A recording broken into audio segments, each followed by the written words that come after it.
C'est magnifique. Christelle, mais qu'est-ce que tu fais là? Ça coûte super cher ça, tu t'es pas chez toi, tu peux pas t'asseoir. Non, j'avoue, je me suis laissée tenter par la vie de duchesse. Bon, dans ce triple like, je vous explique pourquoi c'est si précieux autour de moi.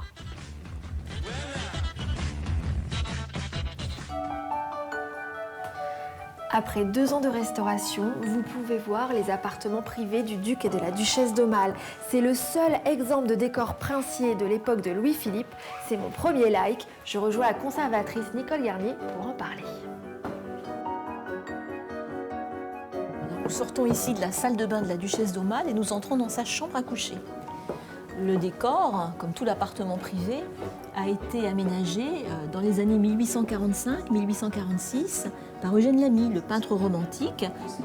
Alors je pense que ce qui fait le plus rêver ici, c'est le décor blanc et or, qui évoque le XVIIIe siècle, qui évoque les appartements du premier étage, appartements historiques des Condés. Mais il y a aussi un plafond magnifique, qui est dû à Narcisse Diaz de la Peña, qui montre 2 perruches qui tiennent une guirlande de fleurs avec les initiales, le chiffre de Marie-Caroline Augusta. C'est un décor évidemment très fastueux. Rien n'est trop beau pour le fils du roi Louis-Philippe. Il cherche à montrer son pouvoir après des épisodes militaires qui l'ont rendu célèbre en France sous la monarchie de Juillet. Avec ce deuxième like, nous voulons mettre en valeur le travail des restaurateurs, doreurs, peintres, parquettistes. Ils ont su redonner leur splendeur à ces appartements. Alors on a surtout, c'est peut-être le plus évident, on a restauré le tissu. Le tissu du duc d'Aumale qui était encore en place était très abîmé, très effiloché. Magnifique tissu rouge incarnat, donc il a été refait chez Tassinarié et Châtel, la maison Le Lièvre. Les soyeux lyonnais ont refait pour nous à l'identique d'après un lait du tissu ancien, qui d'ailleurs est resté dessous.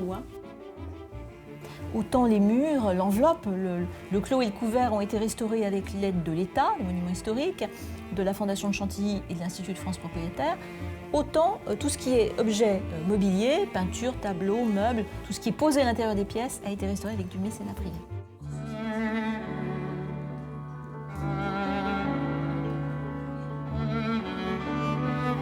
On vous a fait envie. Ne vous inquiétez pas, c'est désormais ouvert au public toute l'année. C'est notre 3e like. Très intéressant, très beau. Et ce qui m'a beaucoup touchée, beaucoup émue, c'est que la disposition des meubles était restée la même depuis la présence du duc d'Aumale. Moi j'ai trouvé ça très bien. Ce qui m'a beaucoup plu c'était les tableaux et dans la chambre c'était les objets anciens. Et comment leur baignoire, comment ils se lavaient et tout.